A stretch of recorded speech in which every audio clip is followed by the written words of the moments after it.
kind of hard. Mom's struggling with that dementia.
microphone doesn't sound very loud.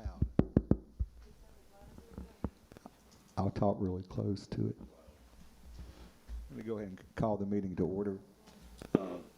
This is our first open meeting since March of 2020.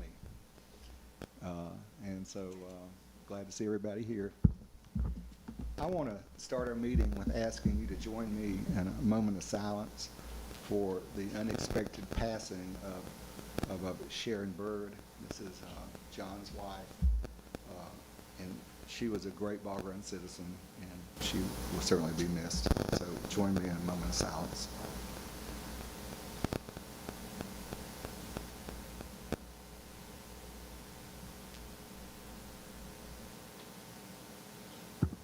Okay, thank you. So for the first time since March of 2020, we're going to have a Pledge of Allegiance.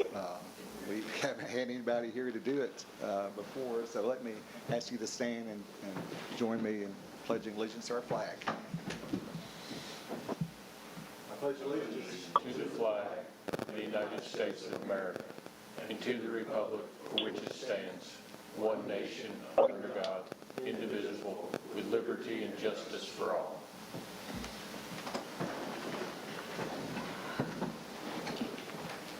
This time we need to vote to approve the agenda. Eric, you said we have a change to make?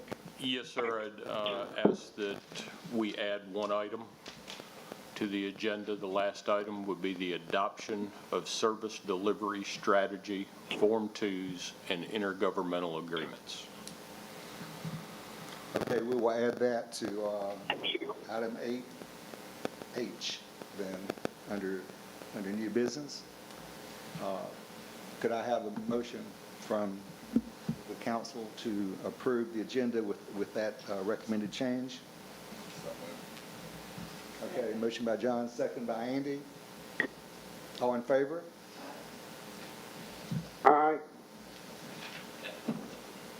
Frank, you voting on that? Yes. Aye. Okay, thank you. At this point, let me move to Eric to give us announcements. Yes, sir. The upcoming events will be Saturday, May 29th, be the Farmers Market and Makers Market downtown. That's going to be every other weekend moving forward. June 10th and 24th, we'll be hosting 2 fishing camps at the little pond there in Calvin Farmer Park. Will you take down the no fishing sign? No, we just cover it with a bag. But that's in partnership with Cherokee County Parks and Recreation. Saturday, June 12th, will be the Ball Ground Garden Club. Will have their plant sale and festival here on the grounds of City Hall. And then on Saturday, June 26th, will be the Ball Ground fireworks display. There'll also be a concert in the park that evening. That'll be our first concert in over a year, and we have a really good band lined up for that. Well, you mentioned the garden club on the grounds. They have, usually that's just a plant sale. But they have now put together a very big event with lots of vendors, different people in the city, businesses will have, we set up tents and everything. So it should be a very bigger event than we've had before. I think we're closing down Beck Street for the day for that reason. So I would encourage everybody to attend. That garden club, and we're going to talk about a proclamation in just a minute, it has been such an asset to our city and the grounds of City Hall through the Botanical Garden. That's something that I'm just never dreamed it would be so nice. And it's so the members of that club work very hard. So and they're working very hard on this event. So I just encourage you, if you can, to attend. You have council members have received the minutes from our last meeting. Any changes? The April 8th meeting? Okay, motion by Andy to approve. Is there a second? Second by John. Okay, all in favor of approving the minutes? Aye. Aye. Aye. All right, that sounds like all four that are present. I failed to mention that we have one council member that's out of town, and Lee Prettyman is not here. So we have 4 out of 5 council members present. At this point, let's move to the one item of old business we have, and that is the second reading of our ordinance to approve our new budget. Our budget year begins in July, so it'll be July to June 2022. We've had the first reading in April. We've had 2 hearings. Yes, sir. 2 budget hearings, public hearings. And so the final thing to do is to have the second reading. Now, this budget is the largest budget Ball Ground's ever had, $4.7 million. If you break down the budget, our general fund is about 29% of it.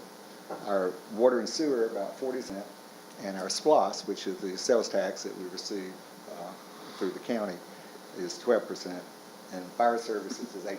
So that's kind of how it lines up in the total budget. But again, it's historically the highest number we've had. We did have some items in this budget that may not appear for construction and permits and water and sewer charges that may not happen in subsequent years, but at least for this year it has, and it's raised the number by 20% over last time. So at this point, I'd like a council member to make a motion to approve the second reading of our budget. Okay, motion by John, second. Andy? Second. Mickey gonna second it. Any discussion, any questions or comments from the council members? If not, let's vote on it. Motion to approve? Aye. Aye. Sounds like all in favor. Nobody opposed. So it's done. I might mention that under the Rescue Act, we were receiving money. Every city, every town, every village in the United States, for the first time in history, is receiving federal dollars. Our number will be $791,000. and it will be divided over two payments, but they're yet to give us what we can spend it on. But when we know what we can spend it on, we'll have to revise our budget to include that. But right now, this budget does not include the money coming over the next 2 years. Sorry, I couldn't hear the total, Rick. It was $791,000. $791,000. And right now, the broad categories for expenditure are water, sewer, and stormwater. There are other areas that they're still working on the details in those categories on what the authorized expenditures will be, and then looking at other areas as well.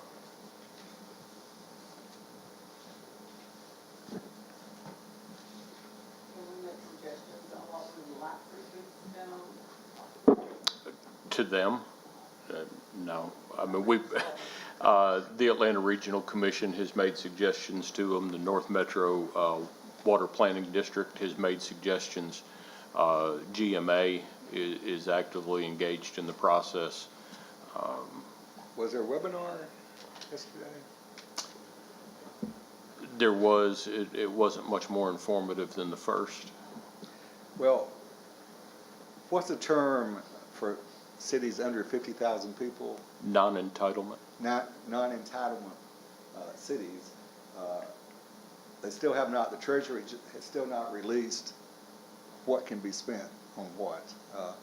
And and what's interesting is every city in Cherokee County is a non-entitlement city. So we all are looking forward to finding out what we're going to be allowed to use the funding for. But it will be very helpful though. So, but we'll again, once we have that number, we'll be revising the budget to include the funding expected. Let's move on to new business. First item under new business, I referenced the Garden Club. They've asked me to do a proclamation in Ball Ground for National Garden Week. That I went ahead and did that, and I'm asking the council to confirm it. This would be June 6th through the 12th, and I won't read the proclamation, but it's just an effort to acknowledge the importance of garden clubs and the numerous contributions they make to our city. So could I ask for a motion to I guess, ratify my proclamation I've already given them? Okay, John, second, Andy? All right. Any discussion? All in favor? Aye. Okay, thank you. And we'll pass that on to our local garden club. Next item under new business is the first reading of the Lusk-Lawson annexation. Lee's here. Lee has acquired property that was an island in our city. It wasn't annexed, and so we'll be looking at the rezoning at the next meeting. But for today, we want to entertain a motion to approve this annexation request. First reading. Could I have a motion to approve the first reading of this annexation request? So moved. So moved by Frank. Okay, is there a second? Yes. Second. By John. Any discussion? All in favor? Aye. Good. So that's unanimous. Thank you. And Lee, thank you for filling up that island. We have a few remaining in the city. In the old days, we could actually take it over, but we can't do that now. If it's less than 50 acres, we could take it over, but the legislature changed that. They're taking away city rights every time they meet. So, but we're glad you acquired it, and glad to add it to our city. Next item is for us to consider the adoption of updated fee schedule for water rates. I think Eric provided the council with a list of all charges in the city for all services. But you want to give us a detail on the changes being indicated? Sure. The changes that we're proposing, as you know, under the Metro District guidelines, we have a tiered water rate. So the more water you use, the more expensive water becomes.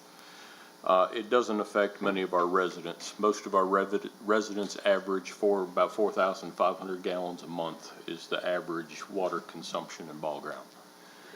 We are adding another tier onto that for users that consume over 20,000 gallons a month. So there's very few that do this, and most of those that do it have had ongoing unaddressed leaks. So that would be a rate at $10 per 1,000 gallons for all water consumed over 20,000. It also establishes a new base rate for 2-inch meters. So again, this does not apply to a single residential household in Ball Ground. It's for the larger users who are currently paying for a 2-inch meter the same as residential customers are paying on a 3/4-inch meter. So we're stepping that base rate up to $50 on a 2-inch meter. Also, as we work to become fully compliant on 489, we are blending our inside and outside water rates and eliminating that. It's been a 4-year process so far. This brings those rates together by lowering the outside rate to $2.70 per 1,000 for under 3,000 gallons. It reduces the outside city rate for consumption under 5,000 gallons to $3.45 per 1,000 gallons consumed. The other thing it does is it establishes a multifamily base rate. We have the multifamily unit up on Northridge. You'll have 61 units or 60 units. Then it has a clubhouse and an irrigation meter. The way their base rate will be calculated is the number of connections times our existing base rate. No way they should just have a standard $17 base connection, so it'll be 17 times 62 connections. That will also apply in other places within the city as we have houses being built with ancillary structures. They may have a house but a garage apartment that they rent out, or a second building on the property. It would be the base rate times the number of connections to that meter. The other thing it does is it establishes a purchased water rate for new development after July 1st, and these are developments that come online after July 1st. What that is we have two sources of water. We have been 100% self-sufficient on our own produced water within the city.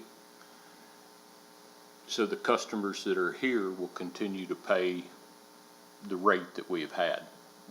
New development, we have purchased capacity from the Cherokee County Water and Sewer Authority to buy water from them. We actually own capacity in the plant, and we purchase that water at a wholesale rate. That wholesale rate is higher than we can produce it, so it establishes a new rate for new development where we are furnishing or being required to purchase water to support those developments.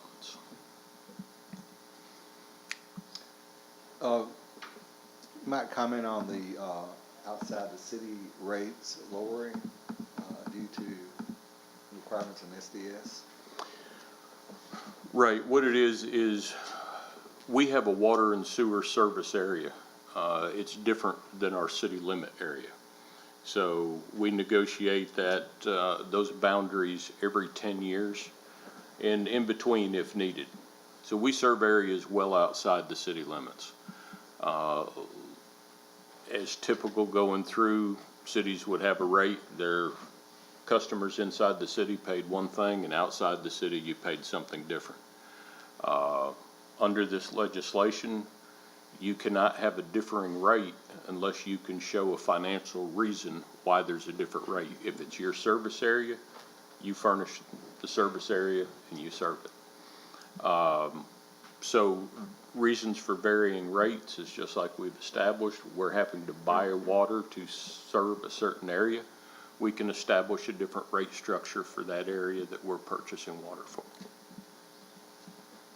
Okay, well, that's just, I wanted to mention that because it's like, this is something we've been talking about for years because of the service delivery strategy. Said you can't, if you're in your service area, you can't charge two rates like we did over most of the history of our city, serving outside the city. So, you have a question, Frank? No, I'm like you. We've been talking about it for forever, it seems like, and I'm a little surprised we haven't addressed it before now, but got to do what you got to do. Before we vote on the changes, I'll make a comment too that over the history of the ball ground, we had a well that we produced our own water, and as we've grown, we tried to put in additional wells and spend a lot of money to just hit nothing. So it's less expensive for us to actually buy wholesale water from the county authority than it is to attempt to drill more wells to produce it ourselves.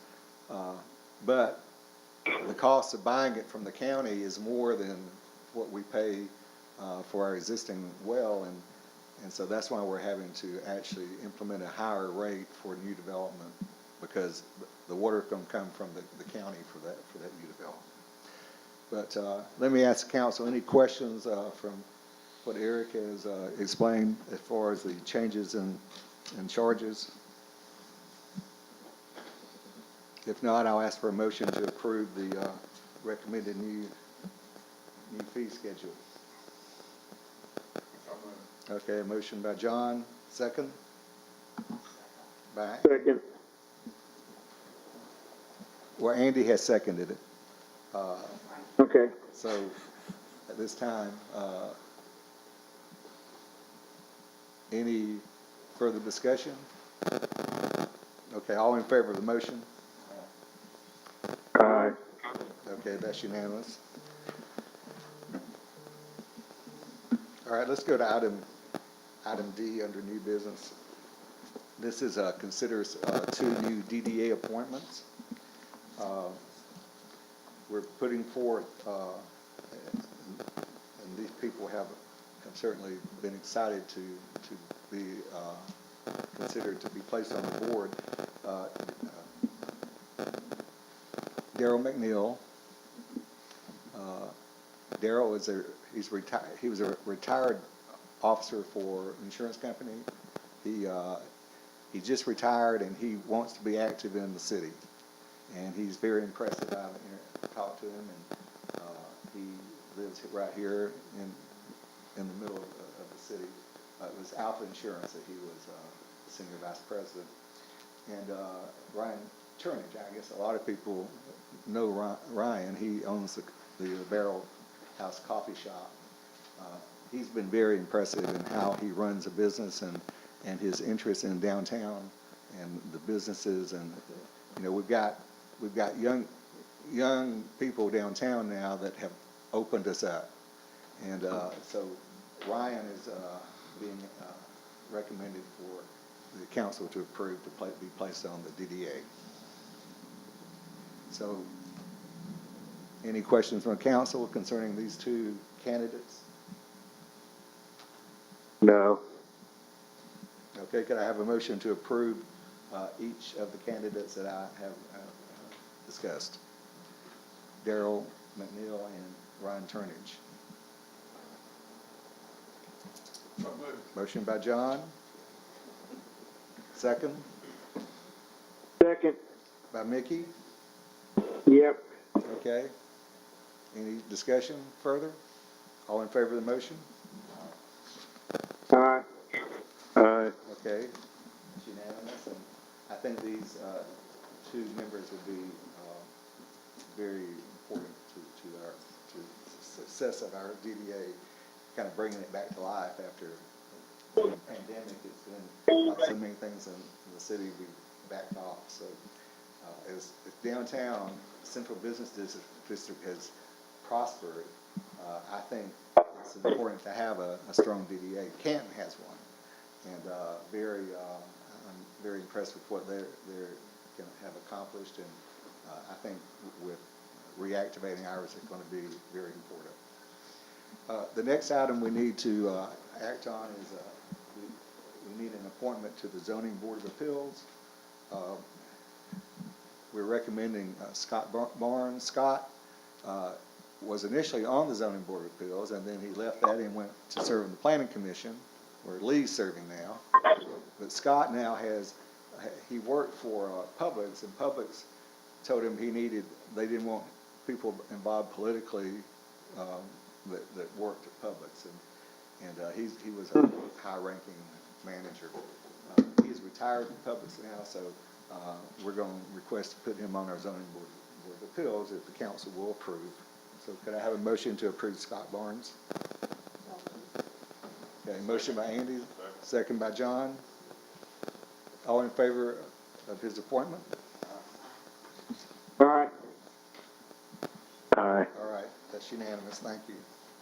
And we'll notify them tomorrow, Eric, that they're back on board. The next item under new business is the first reading of application for a new alcohol license. This is Brian Choate. Choate Barbecue will be his business. It's being placed in the location where the Ball Ground Bistro was. Ball Ground Bistro, you know, they renovated and opened right as pandemic happened, and it just, they did not make it. So, but anyway, this will be a new restaurant, and he wants to go ahead and request the approval for the alcohol license. Any comment, Eric, on application? No, sir, the complete application's been received. Chief has completed review of it. City clerk's provided him with the information for advertisements, which are underway. Signs are posted, be second reading next month. Okay, council, hearing that, could I have a motion to accept this as the first reading for the Brian Choate Barbecue LLC? So moved. Motion by Mickey. Is there a second? Second by John. Any comments or discussion? All in favor? Aye. Aye. Okay, that's unanimous. Well, every alcohol license requires 2 readings, so we'll have the second reading at our next meeting. Do we have an idea of when he's opening? He's hoping for the middle of June, once he completes the process with us, then he has to get his state license. Which takes about 30 to 45 days. All right, the next item is consider first reading of changes to our existing alcohol ordinance. I think council members received a summary. Eric, you want to provide a summary here tonight, or? I can.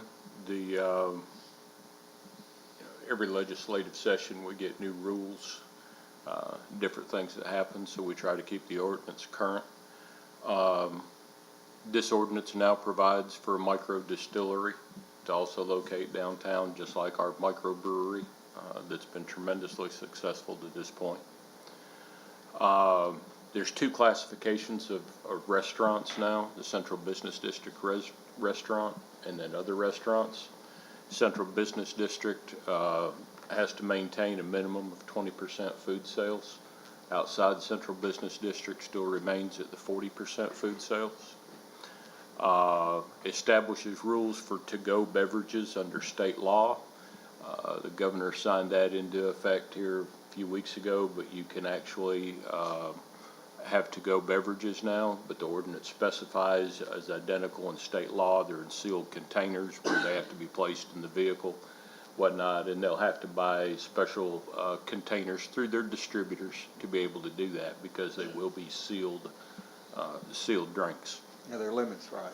And there are limits. It is two mixed drinks per entree is the limit that the state law has placed on it. This also clarifies, our ordinance was a little bit vague and always caused confusion on exactly how you measure distances between locations. The state law prohibits the selling of alcohol within so many feet of, for example, a church, a public park, or different items. So this identifies exactly how it's going to be measured, which is front door to front door by the most common route of travel on the ground. We do have instances where we have adjoining properties, so they obviously touch and there's no distance, but it takes almost a mile to get from one to the other because you're going by the road, not out through the backwoods where the properties connect. The final item has just come to light here recently, and it's a provision now in our ordinance where an individual can apply for a license before they have a building. We've always just had people apply for licenses in an existing building. But if they buy a piece of property and they want to construct a beverage shop, or they want to construct a convenience store or a restaurant, they need to be able to know that they can get an alcohol license before they actually build the building. So there's a provision now they'd have to have their set of plans. They'd have to be zoning compliant, plans would have to be prepared and submitted. And if they don't then follow through with obtaining the building permit within 90 days, Council? 60. 60 days, they have to actually obtain this building permit to begin the building within 60 days of granting the license, or the license becomes null and void.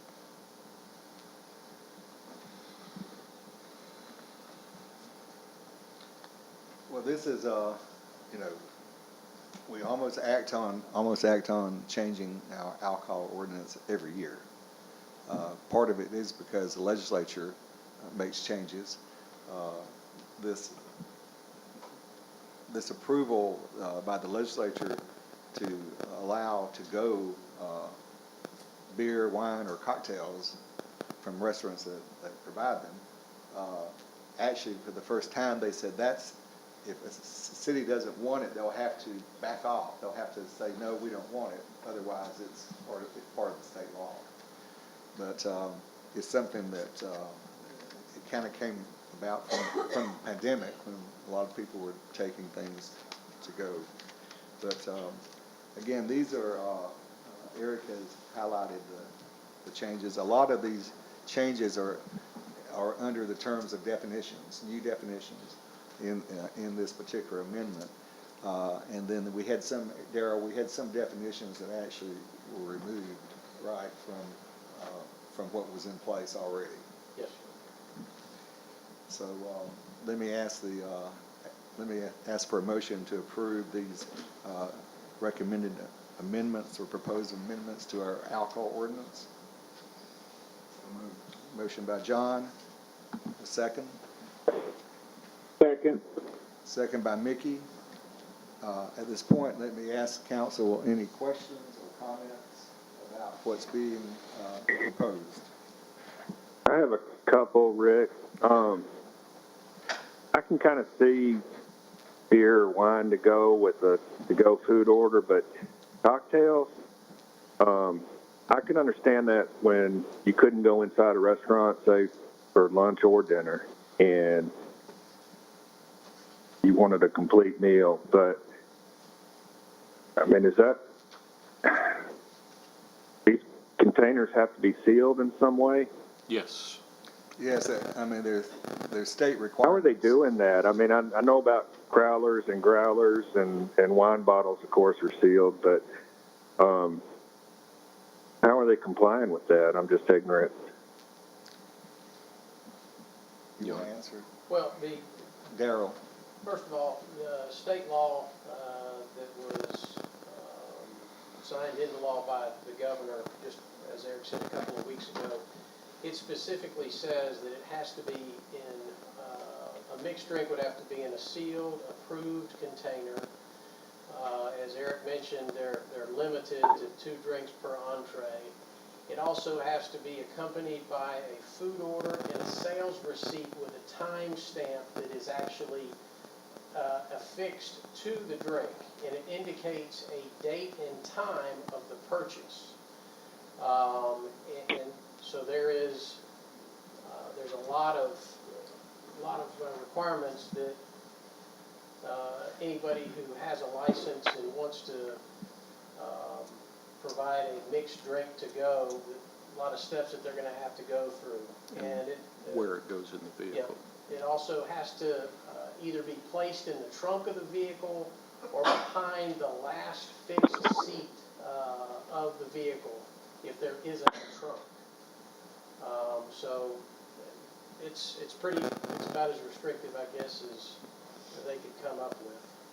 And any restaurant doing this has to get a written approval from you? Not that I would give approval. They have to notify us of their intention to provide to-go orders. So, And the approved container would have to come through their approved distributor on what the state establishes the rules on the containers.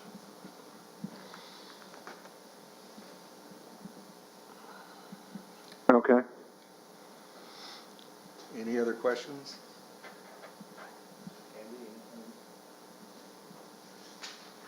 You know, I kind of had that same question myself, Frank. I'm like, but then I guess if you want to like order Mexican food and you want a margarita, you can get it this way. And that was what was interesting is I was in Florida some during the pandemic, and that's exactly all the restaurants there delivered again in a sealed container. They delivered. And I understand they had to do that to stay in business. Right. Okay. All right, any other questions? If not, I'll ask you to vote on the first reading of this amendment to the alcohol ordinance. All in favor? Aye. Aye. Okay, that's unanimous, thank you. And I'll comment too is that we've actually, the success we've had with the brewery that opened here, we've been, had several requests for a micro distillery. And so that's why we're adding that to have a set of rules and standards that we have to have if that ever, when someone actually moves forward with that. But that would, those are big tourist attractions. And so I'm happy we're adding that to it personally. Okay, let's move on to the next item, which is we added this item on, we made the agenda change, and that is the service delivery strategy agreement that we have been working on since 2019. Probably late 18, but yes. Ball Ground was all the other cities moved to not to fight the county on the agreement. We chose not to because we felt like we weren't being treated. We thought we were being treated well by the county, but that's been going on. So we lost the county, and all the cities lost their qualified local government status, which means we can't get any grants, we can't get any road construction, a number of things that you have to be qualified for. So again, that's every city in Cherokee County and in the county itself. So we finally have reached an agreement, and you want to add to that, Eric? It's, this body has approved 3 times now the SDS. The only changes, and I'll run through them very briefly, the only changes in the 169 pages, I believe it was, of Form 2s come down to animal control. And now the statement on that Form 2 says the funding is specific to the IGA and funded with unincorporated dollars. On the Form 2 regarding the airport, they added a statement saying that the agreement had not changed since the year 2000. On Seamans, they changed the funding to county-wide and did not list it under the sheriff's budget.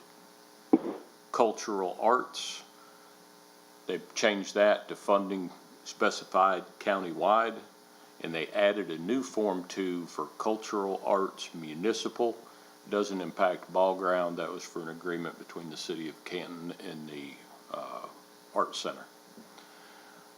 Court services county, no impact to Ball Ground. Engineering municipal was changed to engineering. Fire and emergency services changes funding to specify the fire district and unincorporated funding. Parks and Recreation County was modified to include user fees and excise tax on spirits.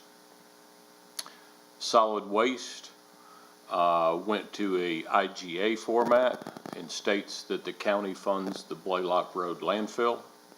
And on tax assessment, Section 4 was modified to specify that the county may supplement its countywide tax assessment funding with unincorporated area revenues from time to time. So basically, none of these have an impact on ball ground.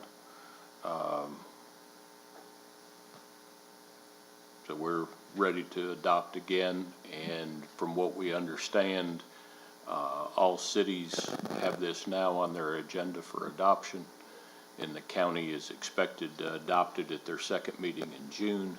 We hope to have our qualified local government status back by July. Okay, well, that's some good news, finally. We've been advocating it for, I'd say, 2.5 years or longer. I never dreamed that we would be thrown out as being unqualified. But it happened, and we're hopefully by July, we'll be back in the qualified status. Could I have a motion to approve, again, signing this agreement, service delivery strategy? Okay, motion by Andy. Second? Second by John. Any questions or discussion from council members? No. Okay, all in favor of the motion? Aye. Okay, that's unanimous. Thank you, and are we the first city to sign this now? I believe so, sir. So, maybe we set the pace. Thank you. Okay, that concludes our items under new business. Eric, you want to give your monthly report, please? Sir, I would, but I'd like to defer first to Chief Reeves with the police department.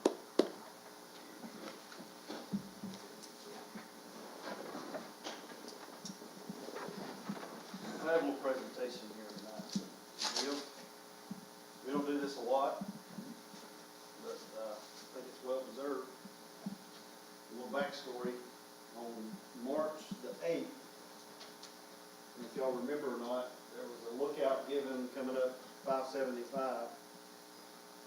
Two subjects involved supposedly had shot someone in Alabama, robbed someone, and at the time thought had a hostage in the car, but it turned out to be false later. Still, they were still wanted, driving a vehicle, get the lookout, they were pinging the phone, the last ping they got on the phone was around Airport Road. Officer Young was working that day, at the time he was by himself before other officer had come in. He was diligent, alert, he went down to the Chevron thinking they might have got off, got some gas or whatever. As soon as he made the curve, he seen the vehicle match the description coming off the interstate, looked like they coming in hot. He came off real fast, made the curve, he got behind the vehicle, activated his equipment, the chase was on, confirmed it was the vehicle. They turned into the LAT, yeah, that's correct. The LAT building down there. They already knew there was an armed situation, thought there was a hostage situation. The vehicle fled to the back of the building, to the edge of the wood line, went over the edge of the woods. He stopped strategically because he already knew they had long guns, knew they had weapons. Exited the vehicle. This time he's still by himself, nobody's got with him yet, and secured the area and the scene. And then another deputy got there pretty quick. Then they started taking on gunfire. People started shooting out randomly, just shooting wildly. But I like to give this award as an act of valor. And I'll just go ahead and read it. Come on, Matt. Presented Officer Matt Young for act of valor on March 8, 2021. He initiated the stop of two known armed men from Alabama.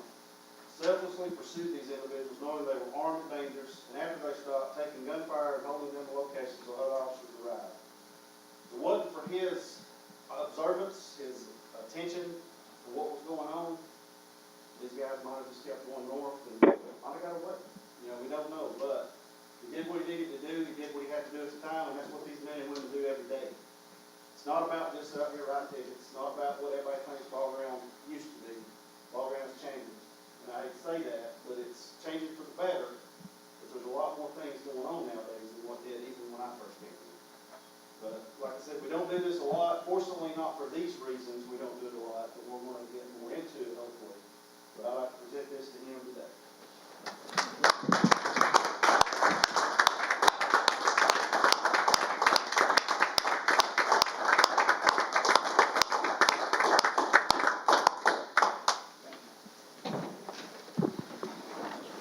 Thank you, Matt.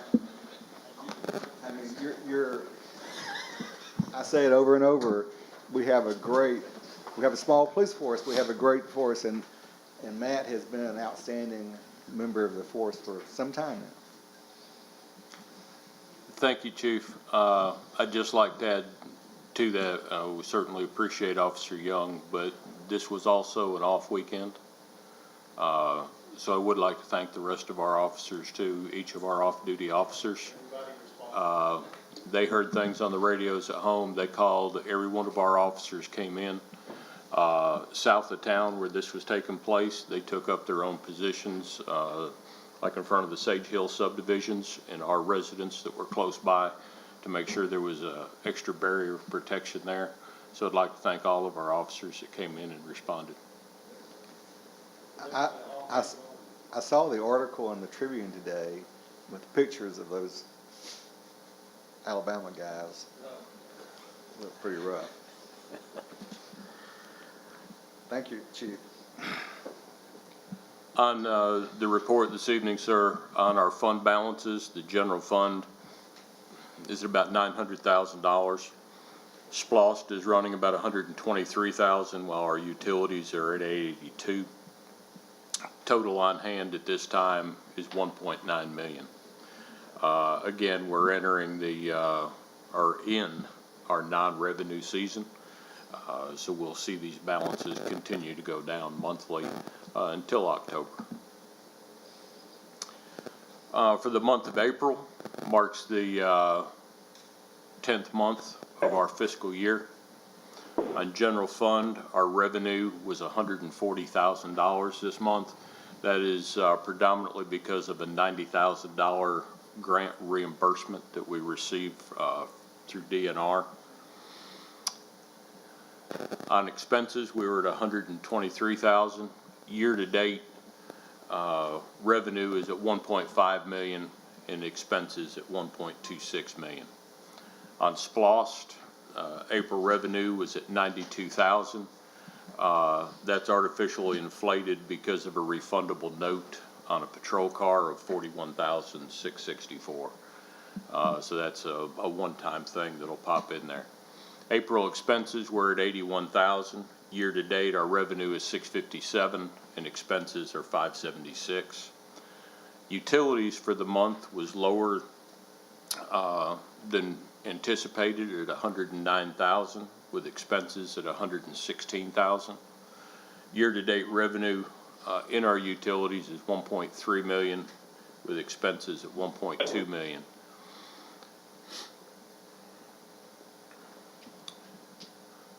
One thing notable on utilities is, even though our revenue is down and not quite what we're looking for, one of the great things we're seeing in water sewer right now is we still are positive cash flow.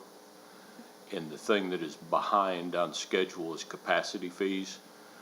Development, residential development especially, is very much slowed as the lots have built out pretty much in Mountain Brook, just a few left there, build out 100% in Lantern Walk. So there's other lots being developed moving forward, but this is where we want to see the system get to, is where we're not reliant on growth for the system to be profitable. QLG, we signed that this evening. Looks like this is going to actually be resolved this time, and we should get our qualified local government status back. We've received the preliminary numbers on our tax digest. Our residents should be receiving their notices any day now. I received mine today, so should have them soon. On the preliminary numbers, we saw 17.3 million in growth in the city of Ball Ground. Now that's a 40% number. 9.5 million of that growth was inflationary, with the rest of it being real growth. Our current millage rate is 5 mils. One thing that our residents can take note of is the notice that you're getting from the tax office right now shows your new assessed value and shows last year's millage rate. So it's showing you what it would be at 5 mills, and it says, hey, this would be your new tax bill if 5 mills is the target. We said when we presented the budget that we did not anticipate a tax increase this year with what we anticipated. And these numbers bear that out, and it looks like we will be recommending next month, if the numbers hold, a rollback rate to 4.633 from the 5 mills to offset the inflationary growth. That's what they call the revenue neutral position, and that's what we anticipate, again, providing those numbers hold. We also have the COVID-19 relief package called the American Rescue Plan. Looks like $691,567 for ball ground. I think I said that number wrong earlier. But that's what's anticipated at this time for ball ground.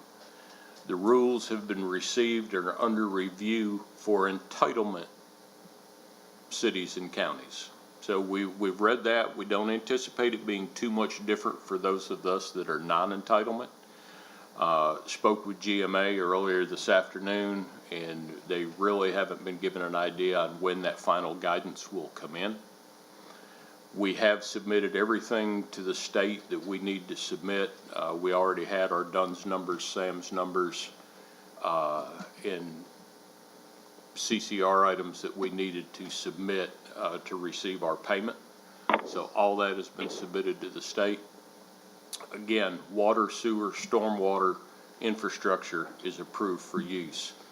The other items are still being discussed. On our capital projects, on Roberts Lake Trail, said earlier in finance, our check for $90,000 has been obtained. Remaining $10,000 will come in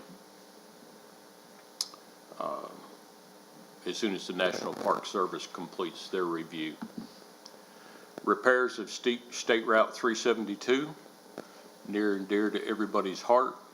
The district engineer has reported that the GDOT crew will arrive the first week of June to begin milling and paving downtown. So we really hope that happens. Every one of those 3 in the morning things like they did years ago. It's not the plan right now. The plan right now is Monday through Thursday, 10-hour days of paving. Okay.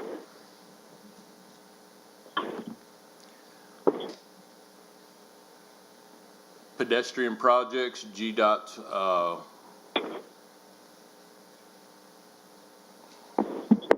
working on an alternate, less costly method. We've got a little bit of technical difficulty going on here with these slides, so I'm just going to go. I'll keep these slides going. I'll just go with a different report. We have provided GDOT with the pedestrian student counts. They're out evaluating crossings similar to downtown now. Instead of what we're showing there, the Uniform Traffic Control Device Manual does not allow that type of device except at mid-block for whatever reason. So they're looking at an item that is more similar to our downtown crosswalks, and we should have an answer on what they're going to provide there within the next 90 days. This is Atlanta Walk, right? Atlanta Walk. Yes, at Lantern Walk Drive, yes, sir. Guardrail project engineering is complete. All the easements have been obtained. This is up just south of Ingram Truck Body on Old Canton Road, just as you're entering the city, where you have that steep embankment off to the right. The project moved this week from engineering to construction for scheduling. On roads and streets, we're anticipating that they were supposed to start moving equipment in this evening on Old Canton Road from the county and begin paving Old Canton Road sometime on Monday. So Canton Road will receive 1.1 miles of paving from up in the vicinity of Ingram Truck Body, Commerce Drive, south to the cul-de-sac. While they're here, they should also do the, where we've had the root damage on Lowry, Northridge, and Densmore streets. The tree removal on all those 3 streets has already taken place, so it's ready for paving. The Depot Street rail crossing project's complete and will be removed. Final cost was $21,500. It was in the capital improvement plan for $40,000.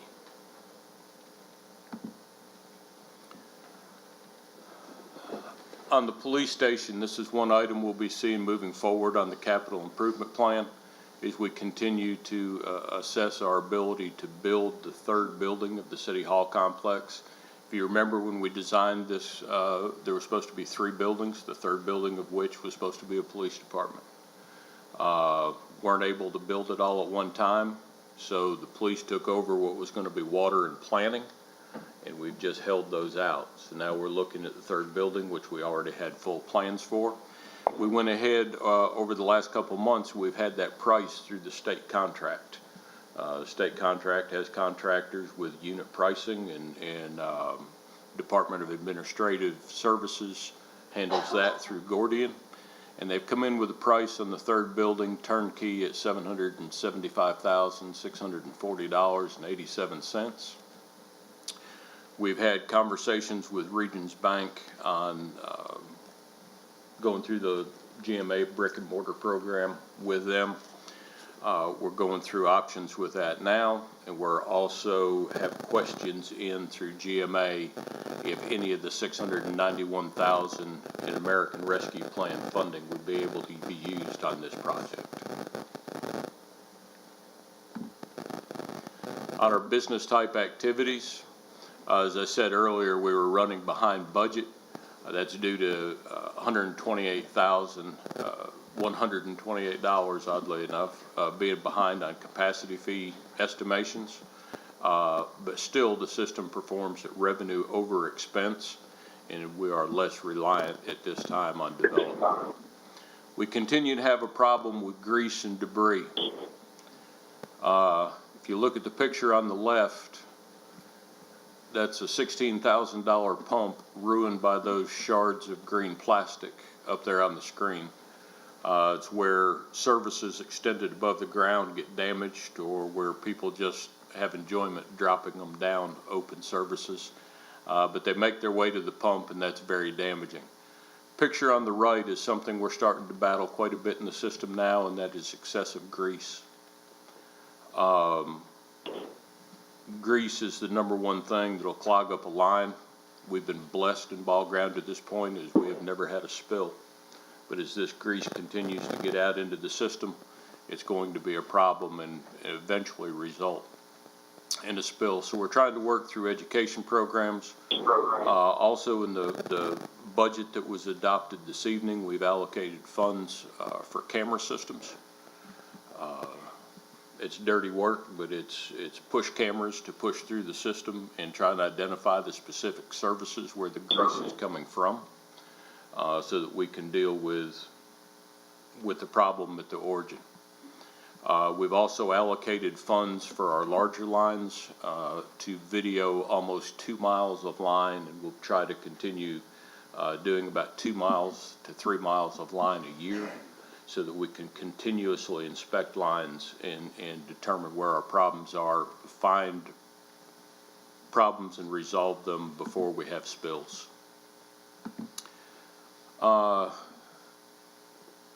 This tonight is a request of unbudgeted funds from the city.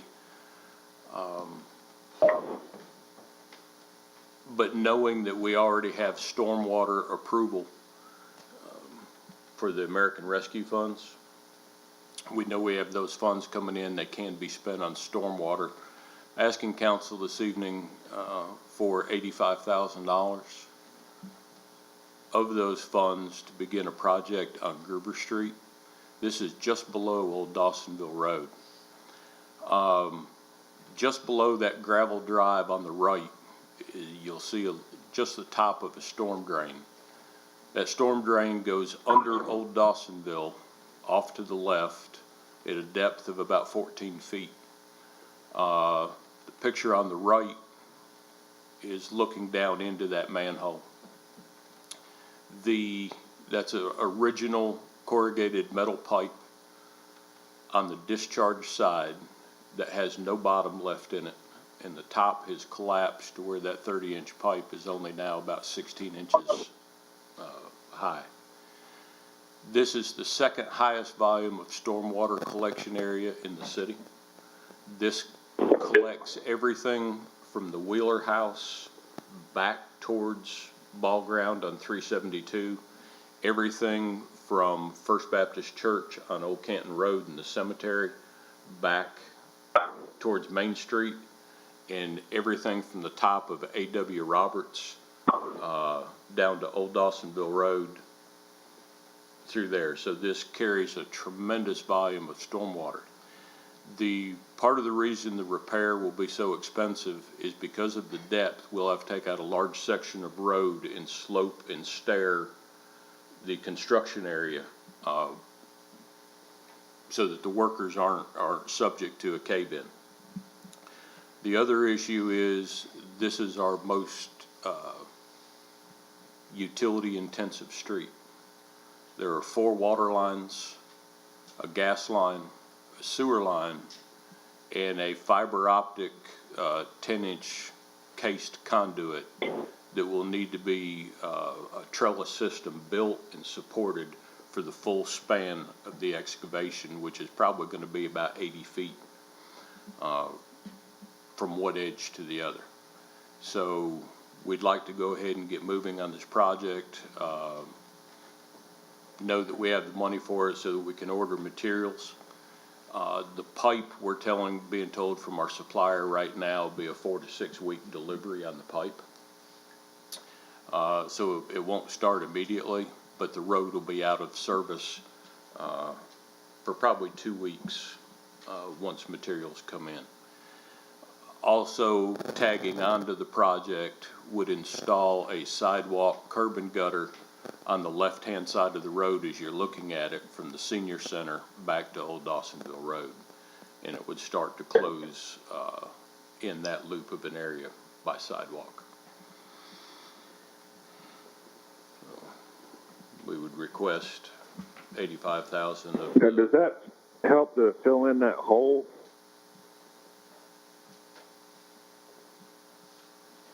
Got that big hole behind the old, well, it's gonna be a dentist office now, it was the wedding venue. That's been filled in. You hear that, Frank? It's been filled in. Okay, I just haven't seen it then, I guess. I'm glad you mentioned the sidewalk. I actually made that note while you were talking. Can we add a sidewalk there on Groover while we're doing that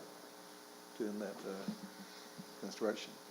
So, Eric, your request is for the council to go ahead and approve this $85,000 project, expecting to get the funds later through the rescue plan.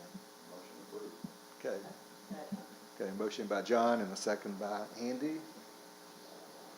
Any further comments or questions? Okay, all in favor of the motion? Aye. All right, it's unanimous, thank you. When do you think it'll start on that? Within a few days of getting pipe, but with everything that we've ordered, I'm hesitant to give time frames. We're just getting constant things from our suppliers that everything's on backlog. And there's also a concrete shortage, so that's. And there's a shortage of every building material. This weekend be a big ball tournament in town, Saturday and Sunday.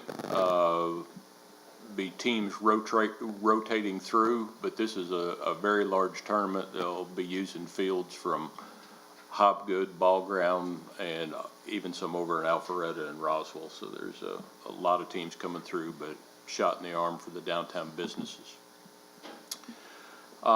In Roberts Lake, the stairs to the ruins. As you remember, we secured the ruins. Now the stairs are under construction, should be done within the next 2 to 3 weeks, I would hope. Be able to get up there. Once we've got that up, we'll be able to get the photos, do our submittals for a grant application to install a suspension bridge between the ruins on each side of the Long Swamp Creek. If you'll recall, we own 24 acres of park property on the other side of Long Swamp. We just don't have a way to access it unless folks want to swim. So, also on Roberts Lake Trail, we upgraded the entry road to the trailhead last month, and it's been well received there. We're also in talks right now with Cherokee County Parks and Recreation about the ability to submit a joint grant application to DNR. They have a grant out now for campgrounds, for campground construction. It's a $500,000 grant. And if successful in obtaining that, then we'd work with the county to have that built on their property, their park property down at the river. But it would be more users close to downtown that would support our merchants and businesses while they're camping, and we wouldn't have to maintain it. Public safety. Really proud of the department this month, and you'll hear more about it hopefully next month. But they have received their approval for their certificate of liability and risk reduction. Chief has spent, I don't know how many hours developing policy that meets with the Georgia Association of Chiefs of Police to reduce liability and risk within the department. Then an additional amount of time making sure all officers are trained in every one of our policies. Policies have also been reviewed by our legal counsel. And our Georgia Association of Chiefs of Police have approved it, and the folks from our liability insurance carrier came out, met with Chief, went through all the policies, and they have approved it. And they should be here next month to do a formal presentation of this certification to our department. So excellent job to the Chief and the department. We certainly appreciate it. Public safety also, it's mid-May. Every one of our officers has achieved their post-certification and all their required training hours that are due by December 31st. So we're proud of them for getting that done and out of the way and maintaining that. Planning and zoning, you had an annexation hearing this evening on the, what we're calling the Lusk Lawson piece down on Old Canton Road. Second reading of that will be next month. The rezoning of that property has already gone to the Planning Commission.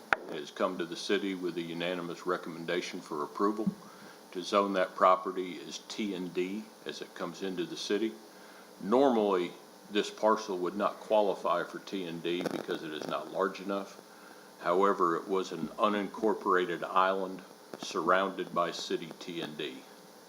So it fits into the larger portion of that. So again, you will see that next month. We also have a variance request that will be coming to the Zoning Board of Appeals once that board is up and running, looking at a stream buffer variance. This is just a picture not of the property, but in Ball Ground we have a 150-foot stream buffer, 75 feet on each side of the stream. The first 25 feet is state, and we cannot touch that.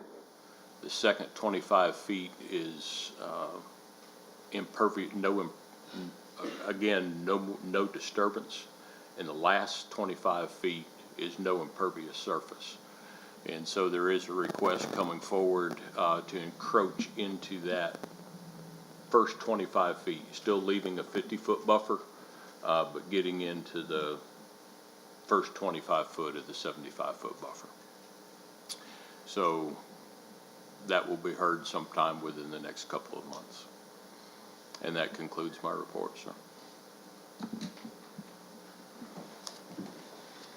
Okay, Eric, thank you. A couple of things I want to mention at this point. I made the comment to somebody that were here about not having a mask for the first time. Things have certainly improved as far as the pandemic. I've been following the Department of Public Health on a daily basis, their Cherokee County numbers, and particularly one that CDC said is the number of cases in the last 2 weeks per 100,000 people. And they say once you hit 100, that you can start to back off on having restrictions. Cherokee is down to 80 now, which is the lowest it's been in many, many months. So I would like to announce that we are going to reopen our community building, our city gym, and we're going to be advocating things like concerts. Luckily, we have that in the farmers market. All that now is less risky because of these numbers improving so much.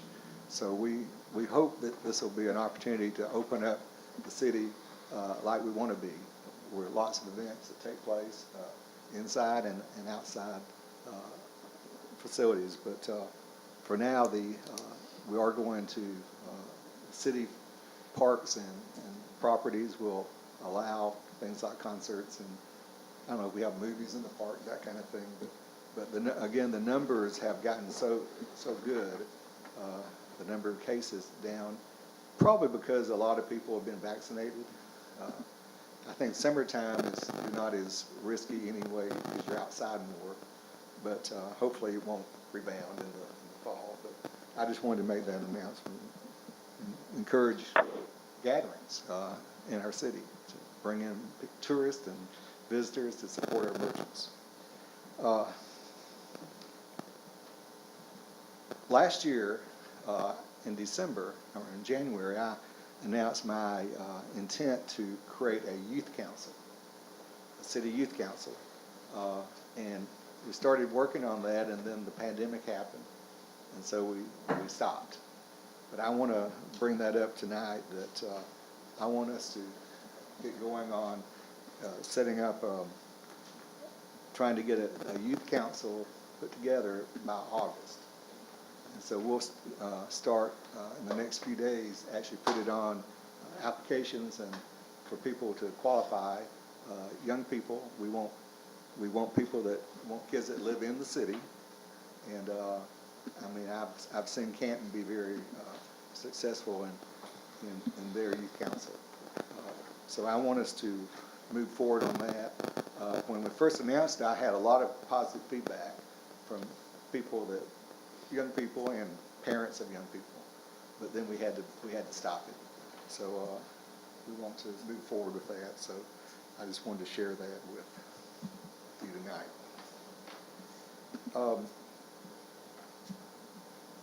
Let me go to Mickey. You have anything you want to bring up tonight? Yeah, if I could real quick, Rick. We've had a request from the Pickleball Club. I've talked to Eric about this, and I'm not sure if I should ask for a motion or what here, but what we're deciding to do here is we have 2 tennis courts there right in town. We're converting one of the tennis courts, or we're hoping to be able to convert one of the tennis courts into a full-time pickleball court. The club has grown immensely. It's being used more for pickleball than it is even tennis right now. So I don't know if I should, how do I do that, Rick? Do I ask for a motion to move on to allow Eric to get pricing on what it costs to go ahead and turn one of the courts into a full-time pickleball court? We've already requested an estimate on what that would take, and as soon as we have those estimates, I can get them back to you Mickey and Parks Committee could look at it and bring it back to council, but we have requested pricing so we know what we're talking about on that. Did you follow Eric? Yes, I did. Yes. Good, yeah, well, so once we receive that, we'll, pull your committee together and then make request to the council to move forward. Okay. Yeah, I think depending on the cost, it's almost an administrative decision. Good. Okay. Sounds good. I'll go ahead and do that with the committee. Okay.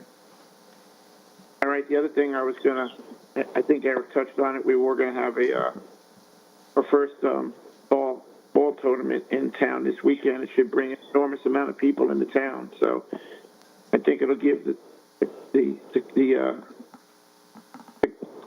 town a boost in the economy world. So I just thought I'd announce that out there. And then lastly, Rick, I just wanted to mention to you that I had told Eric, and I know you probably know, but I thought I should make it official to announce that I'm going to be stepping down. I will not be running for council again. My term is up this year, and I didn't know how to go about that, but I thought I'd make that announcement right now to you. I'll let you know that I'll be stepping down. Well, Mickey, I'm sorry to hear that. You've been a very important part of our council for a number of years, and but we'll miss you. But there's still 7 months left for you to work hard like you usually do. But I will. But I will, so and it wasn't an easy decision, but I'm going to go ahead and make that move now. Bess and I are both retired now, and we have some other plans that we need to do. So I'm proud of Ball Ground. I'm proud of what I've been able to do with you and this council. So I just thought I'd let you know. Well, again, I'm sorry that you're going to be leaving, but you've been a huge contributor to our city, particularly the parks and the rec area, and we'll have, I guess, qualifying for your position. Yes, sir. Will be in August. In August. So that'll be. I'm sorry you won't be signing up, but I understand. But Okay. again, thank you for everything you've done. Thank you very much, Rick. It's been great. It's been a lot of fun. Frank, you want to bring anything up tonight? No, I don't think so. Thanks. Okay. Andy? All right. John? Okay. Well, at that point, we're going to move to anybody who wants to public comments. So you want to reach out to us here and chat about your. First of all, I'd like to thank everyone here. Thankful that we're here without masks again. And This is Scott Butner. yeah, Scott Barker, I'm sorry. I've been here probably a little over 30 years. So, but anyway, mine's a pretty simple request. It's me and Eric has been in conversation email. It's a situation in front of my property where years and years ago was a sewer line put in and a force main, and we've had several problems with the water lines too, breaking and such. But the situation is where my driveway is, the front part where it was removed to put that sewer line in, approximately about 13 feet or a little more. It's starting to sag in the middle and crack. My concern is, or I'd like to request that it be investigated, because I'm concerned there may be another water leak, there may be something in the sewer line. In order to actually go into that detail, I have to remove that concrete, in other words, to get it done. But it's getting worse and worse every year. I know we had that year, this whole year's been messed up, and thankful we're here live. But my request is basically to have it looked into, and of course the only section of where it was done to be replaced in that maintenance order, basically. Is there any other driveways that have that same? I haven't seen Problem? any sagging. I've only noticed a couple of cracks, maybe. I didn't really notice the other houses. Mine's the only one I see where it's really actually sagging in the middle. I do have pictures of it, and it's went from about a half an inch to almost an inch or better in the last 6 months. And each of the elected body has pictures. Yeah, and I know Eric's been over there to look at it and everything too, but my concern is that it's gonna get worse, and I don't want things to collapse, and all of a sudden we got a disaster, It's more of a maintenance right away. Right. Yeah. It's, Eric, you want to comment? With what Mr. Buckner has just described, of a sagging, and do you think there's possibly a water leak now, is what? See, I don't know, because it's on the city side. I wouldn't know, because it does cross under the driveway. Remember, we've Your had. water meter? The Your water line. service. Yeah, the service from the city comes under the sidewalk, under my driveway, and enters my other end of my property. We've had several leaks on it before. Okay. Yeah. Let's do two things. Yeah. If you don't mind. One, and I know you and I had talked earlier about possibly putting it to committee. Mm-hmm. But let me have the water guys go out, because I've been looking at this from a sewer standpoint. Mm-hmm. But if you're saying your service line comes off of the water main, goes under your driveway, then goes to Then your goes to meter. my meter, yeah, yeah, If he's got a water leak under there, that could be, yeah. and I'm Problem. sorry, I was talking about sewer, but if we can look Yeah. at water, if he's got a water leak under there on our side of the water meter, Yeah. then that's gonna be our issue. So let me look at that first, if we can identify if we have a leak there. And then we can handle that. Mm-hmm. In the meantime, if we want the committee to look at it from another, but let us look at it from a water leak standpoint first. Sure. Okay, I had mentioned if we were going to have to consider, years ago, Right. sewer insulation, Right. people start having damages, how much, we did have a kind of a warranty period that. Yeah, and that's expired, but like I said, But I thought, well, I wanted the committee to get together and come up with a way to maybe help share the repair and stuff like that Sure. had happened years ago, but it sounds like now this may be the water issue. it may be, Well, I if don't it- know. If it's a water issue, then we would need to take it, but we'd need to put it back cased, so that if there was a water issue again, it'd come out the sides. And we wouldn't have to dig it up to fix it either. Sure. We could just pull it out through. And I sewer. agree with you, yeah. I mean, that's a good point, yeah. We'll take a look at that first thing in the morning. Okay, But basically, I don't want it to get worse, but there again, it's, well, we'll act on it quick. I know where there's some, maybe some stimulus money to do that with. I know where that might be. We don't know, I know, but there again, it's just, Well, again, my concern is that initially it was about the sewer line put in, 20 years God, ago? it's been a while, yeah. But if it was happening there, it's gonna be happening other places maybe. It could be now. I haven't really noticed. It might create a very expensive, repair for us, and that's why I thought we might come Yeah. up with some compromise to. Right, and yeah, I fund. understand, yeah. But it sounds like now it may be not the sewer line that originally If- thought. We don't know. If it's a water leak, and if the service line on our side is under his driveway. Yeah. And it's a leak, we can rectify that, standard thing, that's not an issue. So We'll go look at it. when did you move into your house there? 1990. Yeah, been there a long time.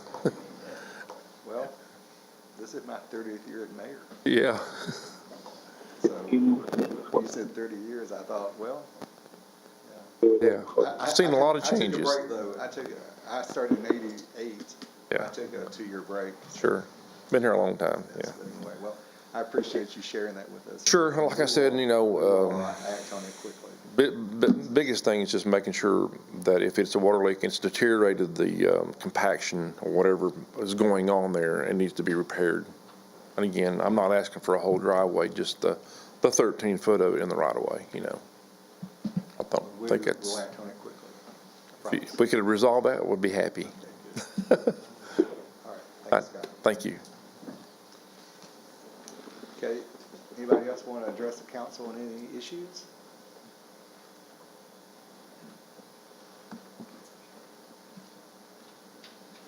Hi there. My name is Bill Manning. I'm a resident of Mountain Brook North, and I wanted to kind of ask a question to the city in regards to some information that we've learned through our Facebook group and everything along those lines.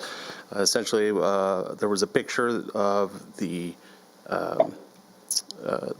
speed detection devices that are no longer certified to ball ground police officers, and wanted to get some clarification on this type of information as far as how enforcement along Old Dawsonville Road will take place going forward while this investigation is happening. I know I sent a message on Facebook questioning about the ducks that have been killed, unfortunately, along that road, and so there's been some chatter along the neighborhood as far as the concerns about speeding along Old Dawsonville Road, and, you know, kind of feel like that not really much has been done to our understanding. In our HOA meeting a couple years back, we were told by, I believe, Officer Reed that unfortunately speed detection along that road is difficult.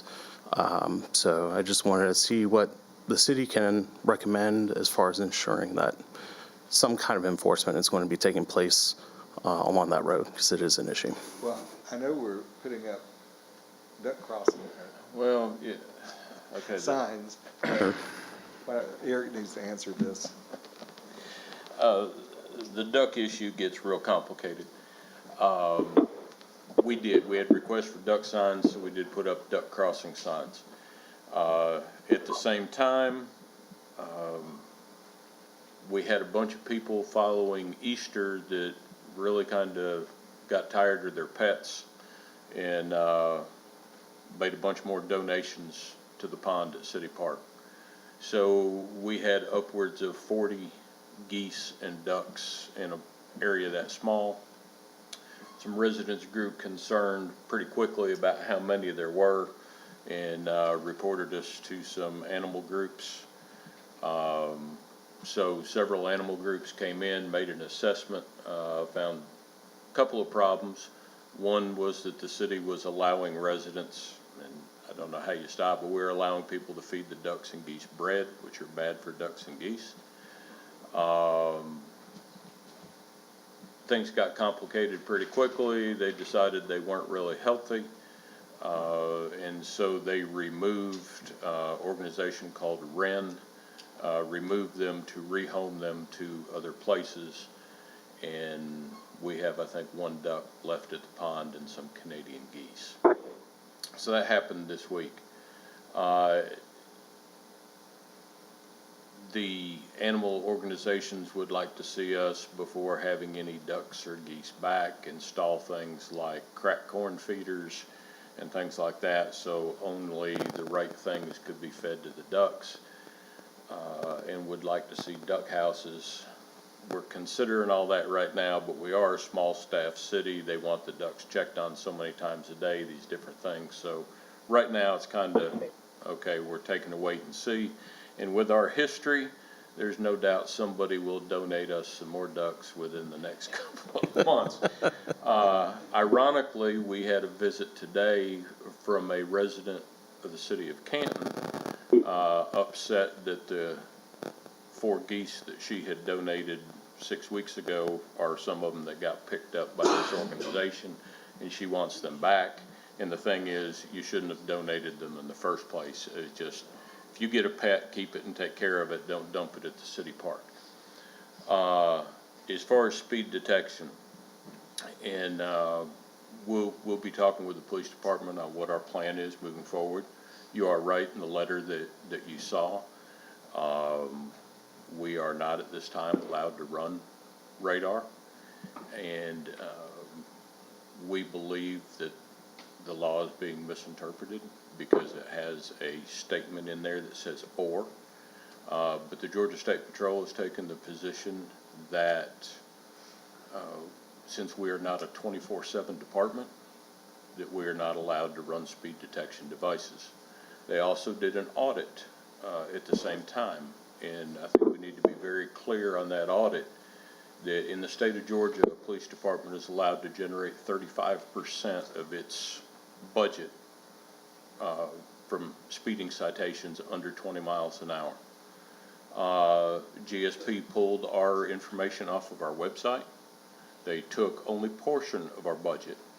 Okay, they did not take like where we pay for our patrol cars and our 800 megahertz radio system. They didn't even take that into account. And still, when they ran the numbers, we were at 6%. So we are nowhere near what Georgia would interpret as a speed trap. We're allowed 35, we're at 6. The state law says that a municipality or an organization cannot operate speed detection devices unless they're 24/7, 365. And we're not. But then it says or. And after it says or, it only allows full-time certified peace officers to operate the devices. We only have full-time peace officers, and every one of them is certified.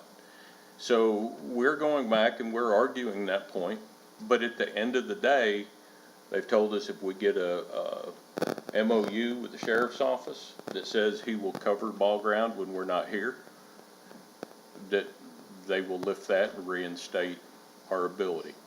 So legal counsel has started work on that. Witt said he'd have that up next week. Chief Reeves has already talked with the sheriff, who has indicated he will sign the document, and we will have the ability then to go back to operating speed detection devices.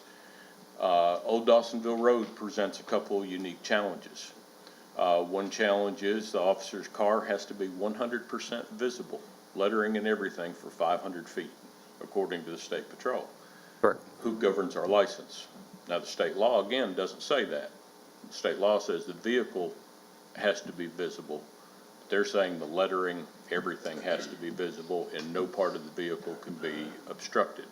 So we are working through these issues, but they are to an extent limited with what they can do right now. But the chief and his folks take this serious, and we'll be getting the issues resolved.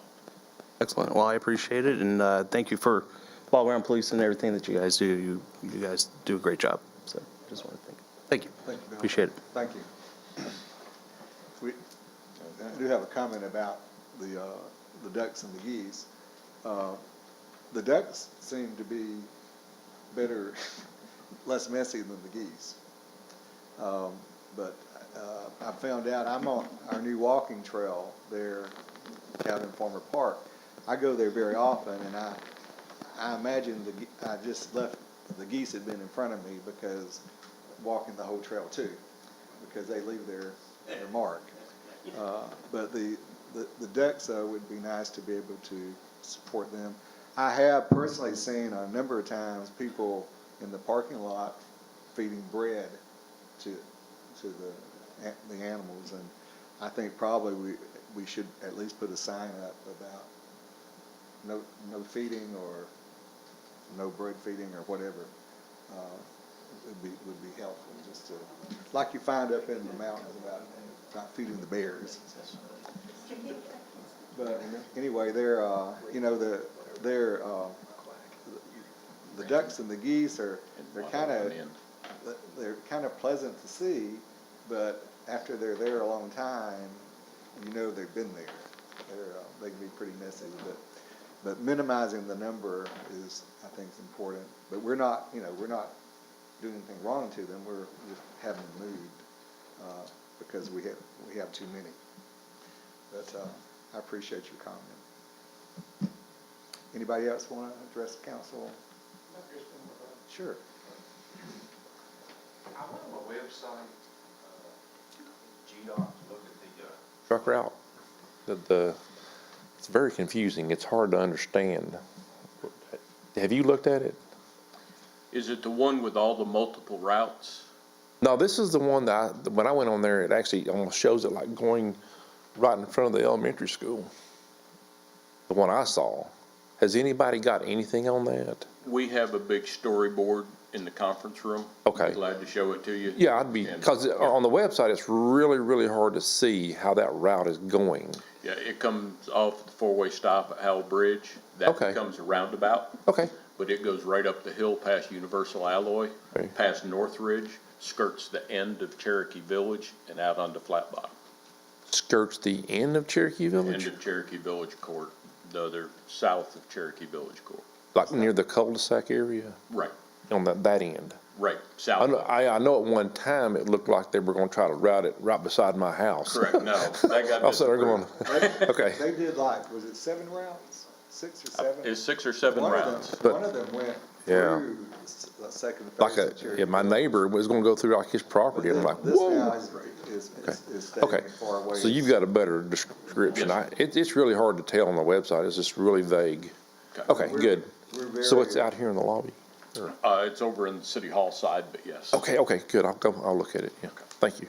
But you know, that's one thing I'm particularly very hopeful to get done because the truck traffic is just is a detriment to downtown.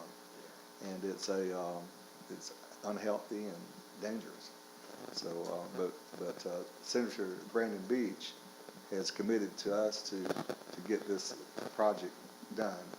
And he's making progress on it. So I'm hopeful that it won't be a few more years before we get it done. But yeah, they've decided on the route already. So finally. Okay. All right. I guess it's time. Motion to adjourn. We'll get a fast motion to adjourn. Thank you. Thanks for attending. The last 6 or 7 meetings, I think we had one person here. And she didn't know she shouldn't be here. But we'll open things up. Thanks again.